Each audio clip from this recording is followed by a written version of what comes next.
जी बिस्मिल्लाहिर्रहमानिर्रहीम। दोस्तों हाज़िर हूँ एक नई वीडियो के साथ। आज की वीडियो में एक छोटी सी आपको ट्रिक बताता हूँ एक्सेस के बारे में।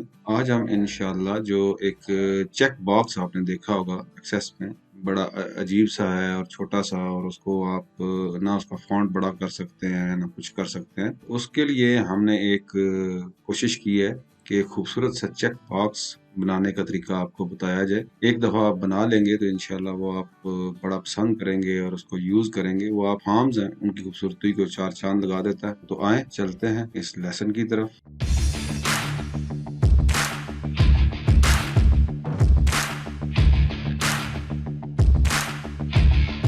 तो दोस्तों यहाँ सबसे पहले मैं आपको दिखाऊं कि चेक बॉक्स किस तरह का है। ये मैंने एक पीओएस का सॉफ्टवेयर बनाया था किसी ज़माने में, तो वो उसमें मैंने वो चेक बॉक्स यूज़ किया था। आज मुझे याद आ गई, मैंने कहा आपको दिखाऊं। ये देखिए, एक उसमें मेरे जो आइटम प्रीव्यू एक था फॉर्म, उसके अंदर, तो उसके अंदर आप ये मत परेशान होइएगा। सुपर टिकी की आइटम है और उसमें एक गाड़ी की तस्वीर लगी हुई है। ये जस्ट फॉर चेकिंग मैंने लगाई थी कि ये किस तरीके से किया गया है। इसमें आप देखें यहाँ पे एक डिसकंटिन्यूड का आपको नजर आ रहा है। इसमें अब हम ये फीड करते हैं कि ये आइटम हमारी जो है, ये अगर हमने अपनी शॉप में या कहीं भी डिसकंटिन्यू कर दी है, इसको हम मजीद इस आइटम में डील नहीं कर रहे, तो हम ये चेक बॉक्स को टिक करते थे।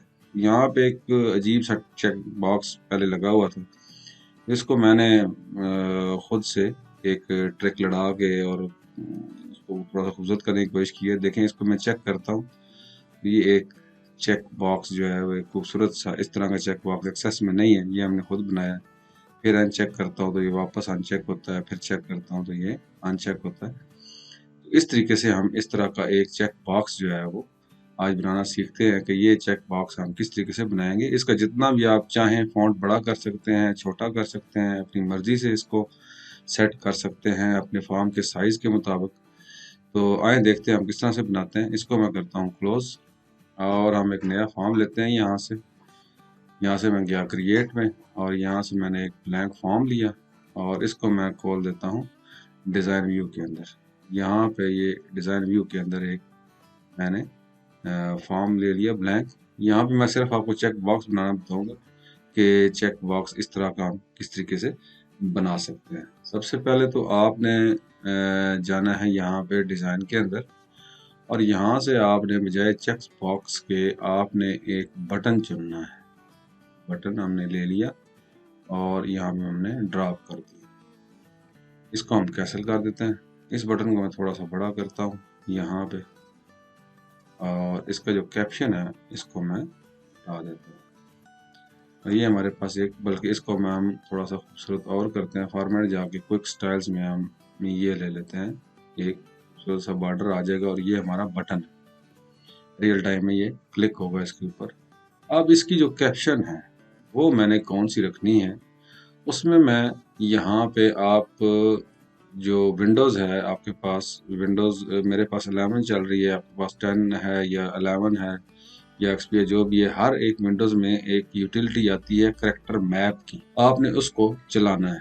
मेरे पास विंडोज़ 11 है, तो यहाँ पे जो इसका मैं यहाँ पे लिखूंगा करेक्टर मैप, तो मुझे वो ऐप मिल जाएगी। आपकी विंडोज़ में जहाँ भी आप तलाश करेंगे तो आपको इंशाल्लाह ज़रूर मिलेगी। ये विंडोज़ एक्सपी में भी थी और उसके बाद विंडोज़ 7 और 8 10 में भी होगी। मैंने चेक नहीं किया, यहाँ पे मैंने चेक किया। यहाँ पे CHAR करेक्टर मैप मैं लिखता हूँ, तो इसको मैं क्लिक करता हूँ तो मेरे पास एक करेक्टर मैप आ जाता है। यहाँ पे ये आप देखें, ये हमारे पास करेक्टर मैप आ गया। अब आपके पास भी इसी तरह से आएगा। आपने यहाँ पे जो फॉन्ट है, ये फॉन्ट भी तकरीबन हर एक विंडोज़ में शुरू से चल रहा है, इसमें कोई तब्दीली नहीं आई है। आपके पास ये फॉन्ट होगा, अगर ना हो तो आप नेट से डाउनलोड कर सकते हैं। इस फॉन्ट का नाम है WINGDINGS, विंग डिंग्स। इसको आपने सेलेक्ट करना है यहाँ पे, तो इस फॉन्ट के जितने भी सिंबल्स होंगे वो यहाँ पे आपके पास आ जाएंगे। आपने सबसे पहले ये चुनना है। ये देखें, एक बिल्कुल ब्लैक बॉक्स है, ये करेक्टर जो है ये चुनना है। इसको आप डबल क्लिक करेंगे तो ये यहाँ पे आपके पास करेक्टर टू कॉपी इसमें आ जाएगा। यहाँ पे जब आ गया, उसके बाद आपने यहाँ से कॉपी का ऑप्शन सिलेक्ट करना है, तो ये हमारा करेक्टर जो है वो कॉपी हो जाएगा हमारे क्लिपबोर्ड में। जब आपने कॉपी कर लिया तो यहाँ पे आपके इसकी कैप्शन के अंदर आपने इसको पेस्ट करना है, कंट्रोल वी। ये क्या हो गया, हमने तो कॉपी कुछ और किया था तो ये पेस्ट कुछ और ही हो गया। इससे आप घबराएं नहीं, क्योंकि वजह ये है कि यहाँ पे इसका जो फॉन्ट है वो हमने नहीं चुना, इसका फॉन्ट कैलिबरी ही चल रहा है। तो आपने दूसरा काम ये करना है, जब विंडिंग वहाँ से आपने विंडिंग फॉन्ट का जो सिंबल है कॉपी किया, तो यहाँ भी इसको आप विंडिंग्स फॉन्ट जो है वो सिलेक्ट करेंगे। यहाँ से आप जाएंगे, तकरीबन W से शुरू हो रहा है तो आखिर में ही होगा, यहाँ से उसका फॉन्ट आप यहाँ से विंडिंग्स चुनेंगे। जैसे ही आप ये फॉन्ट चुनेंगे तो ये आपका एक स्क्वायर बॉक्स बन जाएगा। इसका फॉन्ट काफ़ी छोटा है, आप यहाँ से जितना फॉन्ट बड़ा करना चाहें कर सकते हैं। इसको हम 36 रख सकते हैं, 48 रख सकते हैं, अपने हिसाब से इसको सेट कर सकते हैं। ये हमारा एक चेक बॉक्स का जो एक नॉर्मल स्टेट है वो तैयार हो चुकी है। अब जब ये तैयार हो चुकी है तो यहाँ पे मैं इसको क्लिक करता हूँ। अब हमारा जो काम है वो VBA कोडिंग का शुरू होता है। यहाँ पे मैं इसको क्लिक करूँगा और प्रॉपर्टीज में जाऊँगा और इसके इवेंट के अंदर ऑन क्लिक इवेंट के ऊपर मैं कोड लिखूँगा। कोड बिल्डर में जाता हूँ और ये हमारे पास कोड बिल्डर खुल जाएगा। अब हमने करना क्या है, ये अब जब लगा हुआ है, हम एक दफ़ा जिस तरह चेक बॉक्स हम डील करते हैं, एक दफ़ा क्लिक करें तो वो टिक हो जाता है, यानी कि वो सिलेक्ट हो जाता है। उसका मतलब ये होता है कि ये ट्रू है या इसकी वैल्यू 1 है, और जब ये खाली होता है तो इसकी वैल्यू 0 होती है या फॉल्स होती है। तो एक दफ़ा हम टिक करेंगे तो इस पर टिक लगी होनी चाहिए, और फिर जब हम प्रेस करें तो ये एक तरह का टॉगल बटन टाइप हम ये चीज़ बनाएंगे। एक दफ़ा ये खाली होगा, जब हम टिक करेंगे तो इस पर टिक हो जाएगा। दोबारा जब टिक वाला हम प्रेस करेंगे तो ये खाली होना चाहिए सबसे पहले। बाद में हम इसकी वैल्यू भी मैनेज करते हैं, पहले हम इसका फॉर्मेट देख लें। तो यहाँ पे हम एक इफ कंडीशन लगाएंगे। इफ कंडीशन लगाने से पहले देखें, मैंने गलती की है कि इसको नाम नहीं दिया, तो इसने कमांड 0 इसका नाम दे दिया। वैसे करना मुझे यही चाहिए था। इसका यहाँ पे मैं अदर में जाता हूँ, इसका मैं नाम जो है वो लिख देता हूँ CMD CHK चेक बॉक्स, यानी कि ये हमारा कमांड बटन भी है और चेक बॉक्स भी है, दोनों चीज़ें हैं। हमने CMD CHK बॉक्स जो है वो इसको नाम दे दिया। अब मैं इवेंट में जाता हूँ और इसके इवेंट प्रोसीजर में जाता हूँ। इसने दोबारा मुझे इवेंट प्रोसीजर बना दिया, वो पुराना 0 वाला कमांड 0 जो पुराना नाम था वो मैं निकाल देता हूँ। अब यहाँ पे मैं कोड लिखूंगा। अब कोड क्या लिखूंगा, इसमें मैंने इफ कंडीशन लगानी है कि अगर इसका जो कैप्शन है ये एक है तो उसको दूसरे में चेंज कर दे। तो यहाँ पे आपने क्या करना, इफ कंडीशन लगानी है, if me dot CMD check box देखे आ रहा है dot caption is equal to, इसकी कैप्शन प्रॉपर्टी है, इसको हम चेंज करेंगे, is equal to double asterisk. अगर इसकी कैप्शन प्रॉपर्टी ये वाला सिंबल है, ये वाला सिंबल अब कहाँ से मिलेगा, देखिए करेक्टर मैप हमने खोला हुआ है, यहाँ पे ये सिंबल हमारे पास मौजूद है। तो कॉपी ऑलरेडी हमने किया हुआ है, पर लेते हैं दोबारा मैं इसको कॉपी करता हूँ और यहाँ पे इसके कोटेशन बॉक्स के अंदर कंट्रोल V मैंने प्रेस कर दिया। ये भी क्योंकि फॉन्ट उसी में चल रहा है, कैरीबरी फॉन्ट में, तो ये आपको ये वही सिंबल देगा। इससे घबराना नहीं है, क्योंकि ओरिजिनली हमारे पास यहाँ पे विंडिंग्स फॉन्ट चल रहा है, तो यहाँ पे अगर कैलिबरी हुआ भी तो कोई मसला नहीं है, वो इसको प्रोसेस कर लेगा। तो हमने इसको बताना है कि अगर ये सिंबल है देन क्या करें, इसका सिंबल चेंज कर दें। कैसे चेंज करेगा, me dot CMD check box dot caption is equal to, अब कौन सा सिंबल हमने इसके ऊपर डालना है, जब इस पर क्लिक हो तो दोबारा करेक्टर मैप में जाते हैं। वेबडिंग्स हमारी विंगडिंग्स हमारे जो फॉन्ट है वो सिलेक्टेड है। मैं लास्ट में जाऊंगा और यहाँ पे हमें दूसरा सिंबल हमारा मिलेगा, ये देखें ये वाला सिंबल। यहाँ से इसको हम डिलीट करते हैं, इसको डबल क्लिक करते हैं तो ये सिंबल यहाँ पे आ जाएगा। अब यहाँ से इसको मैं कॉपी कर लेता हूँ और यहाँ पे मैं इसको दे देता हूँ कंट्रोल V। इसका अपना एक सिंबल जो कैलिबरी में इसके इक्विवेलेंट सिंबल है वो यहाँ पे डिस्प्ले कर दूंगा। तो अब यहाँ हमने उसको कह दिया कि अगर ये सिंबल बटन के कैप्शन के ऊपर डिस्प्ले हो रहा है ये सिंबल, तो उसको चेंज कर दे इसमें, ठीक है। अब हम इसको रिवर्स कर लेंगे, एल्स इफ एल्स इफ अगर,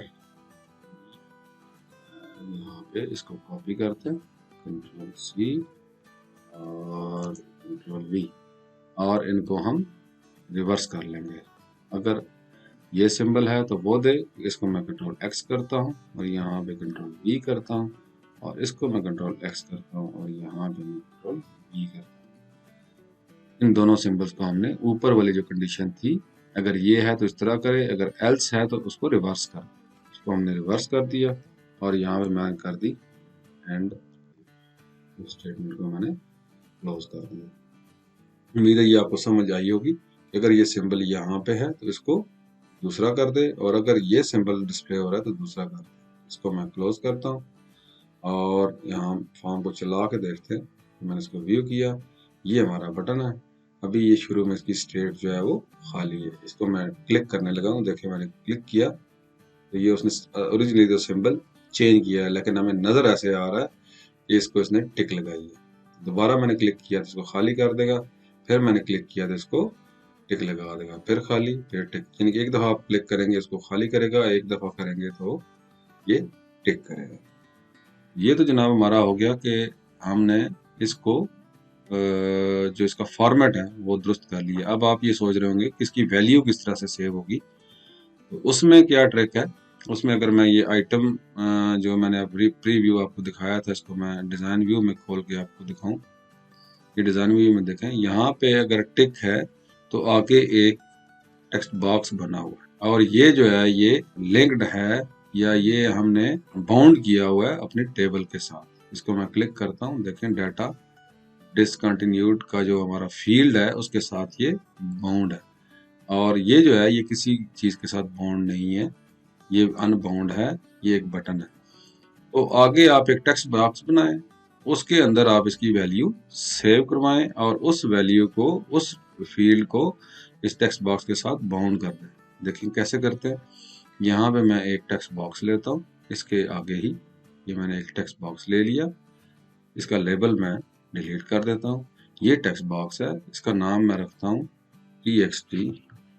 अगर आपका वो फील्ड कुछ भी है, फर्ज किया मैं करता हूँ इज एक्टिव, इसमें हम रखना चाहते हैं कि ये हमारी प्रोडक्ट एक्टिव है या नहीं है, या इसमें हमारा स्टूडेंट जो है वो एक्टिव है या नहीं है। तो इसका नाम मैंने इज एक्टिव रख दिया।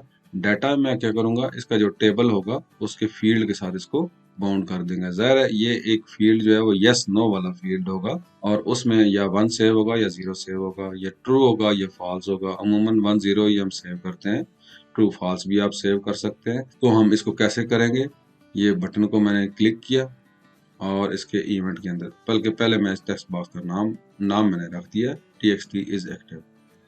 तो बटन को मैंने क्लिक किया, इसके मैं कोड के अंदर गया, यहाँ पे कोड में मैंने लिख दिया कि जब ये टेक्स्ट बॉक्स मेरा खाली हो, यानी कि इस पर टिक ना हो, तो इसका मतलब क्या है, इसकी वैल्यू जो है वो 0 है, और जब ये टिक हो तो इसकी वैल्यू 1 है। अब यहाँ पे हम क्या कर रहे हैं, उसको टिक कर रहे हैं, यानी कि अगर ये खाली है तो इसको टिक कर दो। जब ये टिक होगा तो इसका मतलब क्या है कि इसमें 1 की वैल्यू हमने सेव करवानी है। तो यहाँ पे मैं me.txt is active is equal to 1 कर दूंगा, यानी कि एक तो इस चेक बॉक्स को टिक कर दो, और जो टेक्स्ट बॉक्स है मेरा, जो मेरे डाटाबेस के साथ बाउंड है, उसमें वैल्यू डाल दो 1।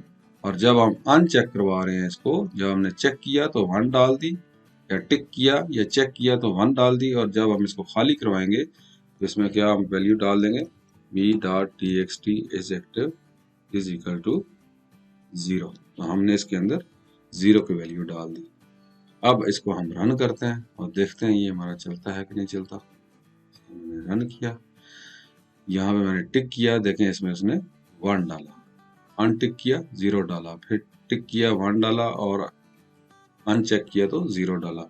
अब इसमें आप ट्रू फॉल्स अगर डालना चाहते हैं वो डाल दें, अगर आप 1 0 डालना चाहते हैं वो डाल दें, ऑन ऑफ डालना चाहते हैं वो डाल दें। जब ये चेक होगा तो इसकी वैल्यू ट्रू हो जाएगी, जब अनचेक होगा तो वैल्यू फॉल्स हो जाएगी। और इस जो टेक्स्ट बॉक्स है, इसको आपने अपने डेटाबेस के साथ उस फील्ड के साथ बाउंड कर लेना जिस फील्ड में इसका डाटा जा रहा है। देखें आइटम प्रीव्यू में भी यही हुआ है, ये जो डिसकंटिन्यूड का एक फील्ड है उस फील्ड के साथ हमने इस टेक्स्ट बॉक्स को बाउंड किया हुआ है। इसको मैंने जो फॉर्म देखे यहाँ पे डिसकंटिन्यूड और इसको विजिबल मैंने फॉल्स किया हुआ है। अब यहाँ पे आप चेक बॉक्स लगा देंगे और आके इसको विजिबल फॉल्स कर देंगे। ये आप टेक्स्ट बॉक्स अपने फॉर्म में किसी जगह पे भी लगा दें, किसी कोने में लगा दें और इसको विजिबल फॉल्स कर दें। फॉर्म के अंदर आपने ये यूज कर लेना है और जबकि वैल्यू आपकी इसमें चल रही होगी, सिर्फ आपको पता होगा कि मेरी वैल्यू यहाँ पे चल रही है।